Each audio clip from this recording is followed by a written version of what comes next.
नमस्कार दोस्तों, स्वागत है आप सबका स्वाति स्टोरी लाइब्रेरी में। और आज इस वीडियो में आप सुनने वाले हैं मुंशी प्रेमचंद द्वारा रचित कहानी सवा सेर गेहूँ।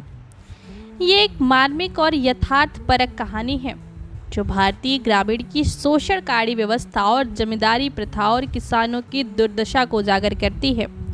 ये कहानी दिखाती है कि किस प्रकार एक किसान के दिन रात मेहनत के बाद भी सिर्फ सवा सेर गेहूँ पाने के लिए मजबूर होता है।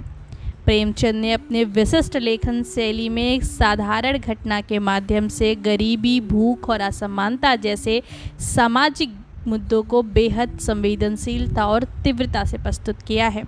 यह कहानी केवल एक किसान की नहीं बल्कि पूरे कृषक वर्ग की पीड़ा और संघर्ष का प्रतीक है।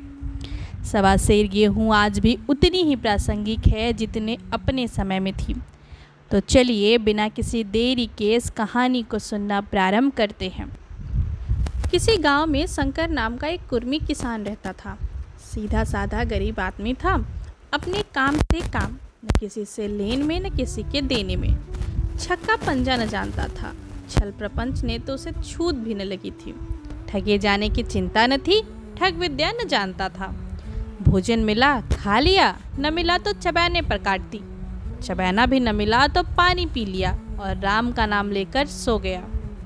किंतु जब कोई अतिथि द्वार पर आ जाता था तो उसे इस निर्वित दिमाग का त्याग करना पड़ता था। विशेषकर जब कोई साधु महात्मा पर्दापण करते थे तो उसे अनिवार्यतः सांसारिकता की शरण लेनी पड़ती थी। खुद भूखा सो सकता था पर साधु को कैसे भूखा सुलाता? भगवान के भक्त जो ठहरे। एक दिन संध्या के समय एक महात्मा ने आकर उसके द्वार पर डेरा जमाया। तेजस्वी मूर्ति थी, पीताम्बर गले में, जटा सिर पर, पीतल का कमंडल हाथ में, खड़ाऊं पैर में, ऐनक आंखों पर। संपूर्ण वेश उन महात्माओं का सा था जो रईसों के प्रासादों में तपस्या, हवा गाड़ियों पर देवस्थानों की परिक्रमा और योग सिद्धि प्राप्त करने के लिए रुचिकर भोजन करते हैं। घर में जौ का आटा था, वह उन्हें कैसे खिलाता? प्राचीन काल में जौ का चाहे जो कुछ महत्व रहा हो, पर वर्तमान युग में जौ का भोजन सिद्ध पुरुषों के लिए दुष्पाच्य होता है। बड़ी चिंता हुई, महात्मा जी को क्या खिलाऊं? आखिर निश्चय किया कि कहीं से गेहूं का आटा उधार लाऊं, पर गांव भर में गेहूं का आटा न मिला। गांव में सब मनुष्य ही मनुष्य थे, देवता एक भी न थे। अतएव देवताओं का खाद्य पदार्थ कैसे मिलता? सौभाग्य से गांव के विप्र महाराज के यहाँ थोड़ा सा मिल गया। उनसे सवा सेर गेहूं उधार लिया और स्त्री से कहा कि पीस दे। महात्मा ने भोजन किया, लंबी तान कर सोए। प्रातःकाल आशीर्वाद देकर अपनी राह ली। विप्र महाराज साल में 2 बार खलिहानी लिया करते थे। सरदार ने दिल में कहा, सवा सेर गेहूं इन्हें क्या लौटाऊं? पसेरी बदले कुछ ज़्यादा खलिहानी दे दूंगा। यह भी समझ जाएंगे और मैं भी समझ जाऊंगा।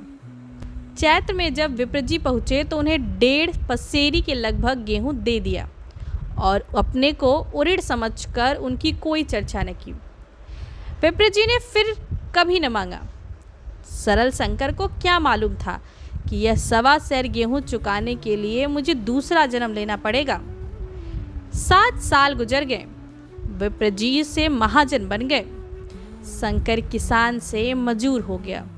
उसका छोटा भाई मंगल उससे अलग हो गया था। एक साथ रहकर दोनों किसान थे लेकिन अलग होकर मंजूर हो गए थे।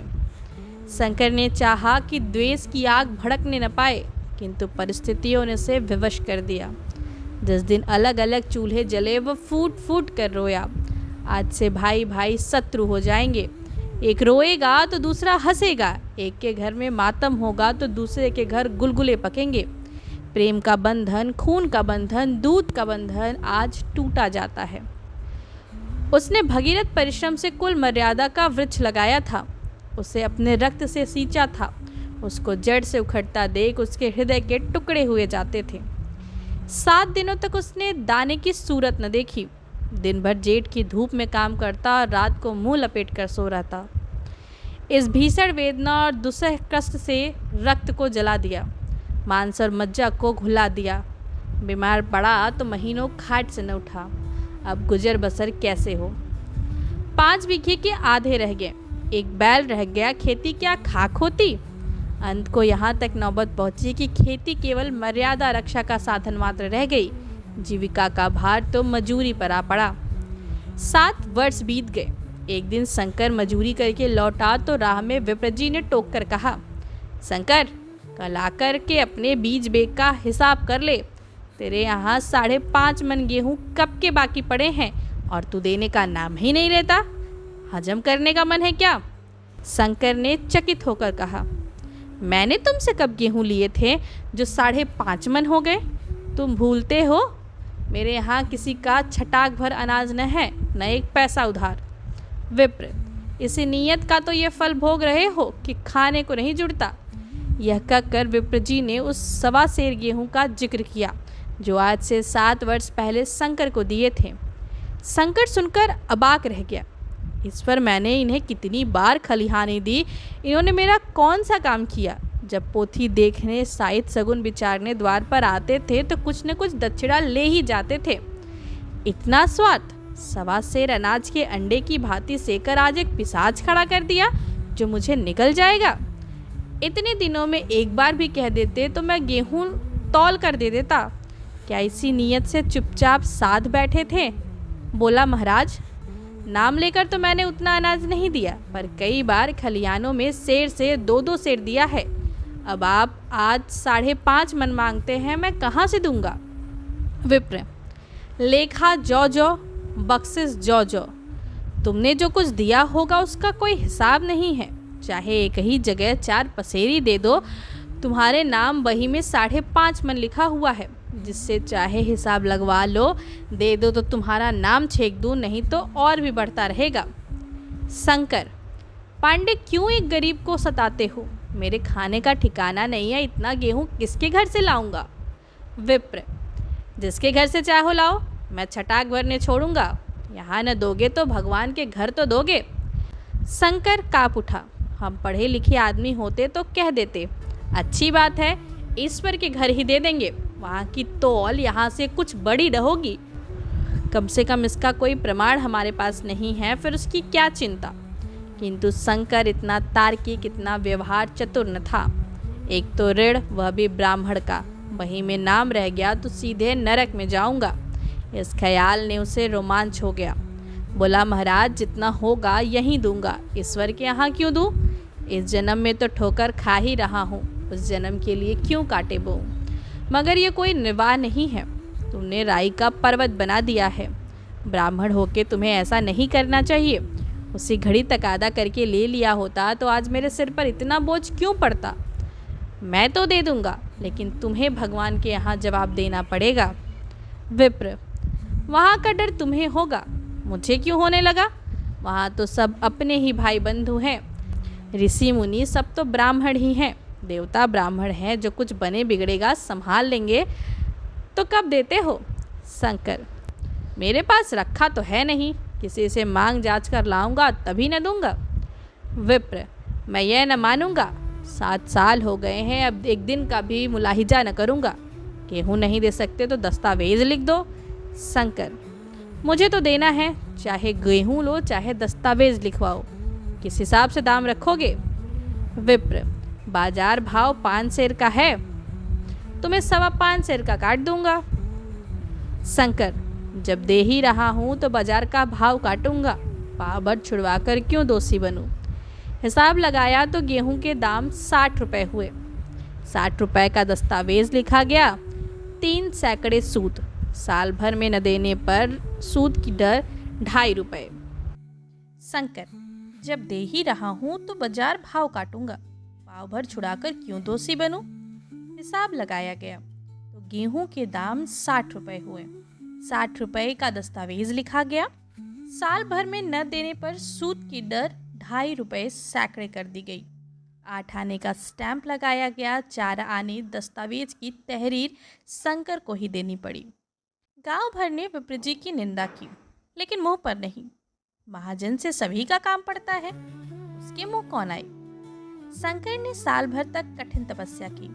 मियाद के पहले रुपए अदा करने का उसने व्रत सा कर लिया। दोपहर को पहले भी चूल्हा न जलता था, चबैने पर बसर होती थी। अब वह भी बंद हुआ। केवल लड़के के लिए रात को रोटियां रख दी जाती थी। वैसे रोज का तंबाकू पी जाता था। यही एक व्यसन था जिसका वह कभी त्याग न कर सका था। अब वह व्यसन भी इस कठिन व्रत की भेंट हो गया। उसने चीलम पटक दी, हुक्का तोड़ दिया और तंबाकू की हानि चूर चूर कर डाली। कपड़े पहले ही त्याग की चरम सीमा तक पहुंच चुके थे। अब वह प्रकृति की न्यूनतम रेखाओं के आवृत हो गए। शिशिर की अस्थि वेदक शीत को उसने आग ताप कर काट दिया। इस संकल्प का फल आशा से बढ़कर निकला। साल के अंत में उसके पास 60 रुपए जमा हो गए। उसने समझा पंडित जी को इतने रुपए दे दूंगा और कहूंगा कि बाकी रुपए भी जल्द ही आपके सामने हाजिर करूंगा। 15 रुपए की तो बात और थी। क्या पंडित जी इतना भी न मानेंगे? उसने रुपए लिए और ले जाकर पंडित जी के चरण कमलों पर अर्पण कर दिए। पंडित जी ने विस्मित होकर पूछा, किसी से उधार लिया क्या? शंकर, नहीं महाराज, आपके आशीष से अब की मजूरी अच्छी मिली। विप्र, लेकिन ये तो 60 रुपए ही है। शंकर, हाँ महाराज, इतने अभी ले लीजिए, बाकी मैं 2-3 महीने में दे दूंगा। मुझे उरीन कर दीजिए। विप्र, उरीन तो जब ही होगे जब मेरी कौड़ी कौड़ी चुका दोगे। जाकर मेरे 15 रुपए और लाओ। शंकर, महाराज इतने दया करो, अब सांझ की रोटियों का ठिकाना नहीं है। गांव में हूँ तो कभी न कभी दे ही दूंगा। विप्र, मैं यह रोग नहीं पालता, न बहुत बातें करता हूँ। अगर तुम पूरे रुपए न मिलेंगे तो आज से 3 रुपए सैकड़े का ब्याज लगेगा। अपने रुपए चाहे अपने घर पर रखो, चाहे मेरे यहाँ छोड़ जाओ। शंकर, अच्छा, जितना लाया हूँ उतना रख लीजिए, मैं जाता हूँ, कहीं से 15 रुपए और लाने की फिक्र करता हूँ। शंकर ने सारा गांव छान मारा पर किसी ने रुपए न दिए। इसलिए नहीं कि उसका विश्वास न था या किसी के पास रुपए न थे, बल्कि इसलिए कि पंडित जी के शिकार को छेड़ने की किसकी हिम्मत हुई थी। क्रिया के पश्चात प्रतिक्रिया नैसर्गिक नियम है। शंकर साल भर तक तपस्या करने पर भी जब ऋण से मुक्त होने में सफल न हो सका तो उसका संयम निराशा के रूप में परिणत हो गया। उसने समझ लिया कि जब इतना कष्ट सहने पर भी साल भर में 60 रुपए से अधिक न जमा कर सका तो अब कौन सा उपाय जिसके द्वारा इसके दूने रुपए जमा हों। अब सिर पर ऋण का बोझ ही लदना है तो क्या मन भर का, क्या सवा मन का। उसका उत्साह छीड़ हो गया, मेहनत से घृणा हो गई। आशा उत्साह की जननी है, आशा में तेज है, बल है, जीवन है। आशा ही संसार की संचालक शक्ति है। शंकर आशाहीन होकर उदासीन हो गया। वह जरूरतें जिसको उसने साल भर तक टाल रखा था अब द्वार पर खड़ी होने वाली भिखारिणी न थी, बल्कि छाती पर सवार हो जाने वाली पिशाचनी थी जो अपनी भेंट लिए बिना जान नहीं छोड़ती। कपड़ों में चकत्तियों के लगने की भी एक सीमा होती है। अब शंकर को चिट्टा मिलता तो वो रुपए जमा न करता, कभी कपड़े लाता, कभी खाने की वस्तु। जहाँ पहले तंबाकू ही पिया करता था अब गांजे और चरस का चस्का भी लगा। उसे अब रुपए अदा करने की कोई चिंता न थी, मानो उसके ऊपर किसी का एक पैसा भी न आता। पहले जूड़ी चढ़ी होती थी पर वह काम करने अवश्य जाता था, अब काम पर न जाने के लिए बहाना खोजा करता। इस भांति 3 वर्ष निकल गए। विप्रजी महाराज ने एक बार भी तकाजा न किया। वह चतुर शिकारी की भांति अचूक निशाना लगाना चाहते थे। पहले से शिकार को चौकन्ना करना उनकी नीति के विरुद्ध था। एक दिन पंडित जी ने शंकर को बुलाकर हिसाब दिखाया। 60 रुपए जो जमा किए थे वह मिन्हा करने पर अब भी शंकर के जिम में 120 रुपए निकले। शंकर, इतने रुपए तो उसी जन्म में दूंगा, इस जन्म में नहीं हो सकते। विप्र, मैं इसी जन्म में लूंगा, मूल न सही सूद तो देना ही पड़ेगा। शंकर, एक बैल है वो ले लीजिए, और मेरे पास रखा क्या है। विप्र, मुझे बैल बच्चियां लेकर क्या करना, मुझे देने को तुम्हारे पास बहुत कुछ है। शंकर, और क्या है महाराज। विप्र, कुछ है तुम तो हो, आखिर तुम भी कहीं मजूरी करने जाते ही हो, मुझे भी खेती के लिए मजूर रखना ही पड़ता है। सूद में तुम हमारे यहाँ काम किया करो, जब सुविधा हो मूल को दे देना। सच तो ये है कि अब तुम किसी दूसरी जगह काम करने नहीं जा सकते जब तक मेरे रुपए नहीं चुका दो। तुम्हारे पास कोई जायदाद नहीं है, इतनी बड़ी गठरी किस एतबार पर छोड़ दूं? कौन इसका जिम्मा लेगा? कि तुम मुझे महीने महीने सूद देते जाओगे, और कहीं कमाकर जब तुम मुझे सूद भी न दे सकते हो तो मूल की कौन कहे। शंकर: महाराज, शूद्र में तो काम करूंगा और खाऊंगा क्या। विप्र: तुम्हारी घरवाली और लड़के क्या वे हाथ पांव कटा के बैठेंगे। रहा मैं तुम्हें आधा सेर जौ रोज कलेवा के लिए दे दिया करूंगा। ओढ़ने को साल में एक कंबल पा जाओगे, एक मिर्जई भी बनवा दिया करूंगा। और क्या चाहिए। यह सच है कि लोग तुम्हें 6 आने देते हैं, लेकिन मुझे ऐसी गरज नहीं है। मैं तुम्हें रुपए भरने के लिए रखता हूँ। शंकर ने कुछ देर तक गहरी चिंता में पड़े रहने के बाद कहा, महाराज, यह तो जन्म भर की गुलाबी हुई। विप्र: गुलामी समझो चाहे मजूरी समझो, मैं अपने रुपए भराए बिना तुमको कभी न छोड़ूंगा। तुम भागोगे तो तुम्हारा लड़का भरेगा। हाँ, जब कोई न रहा तब की बात दूसरी है। इस निर्णय की कहीं अपील न थी। मंजूर की जमानत कौन करता, कहीं सरड़ न थी।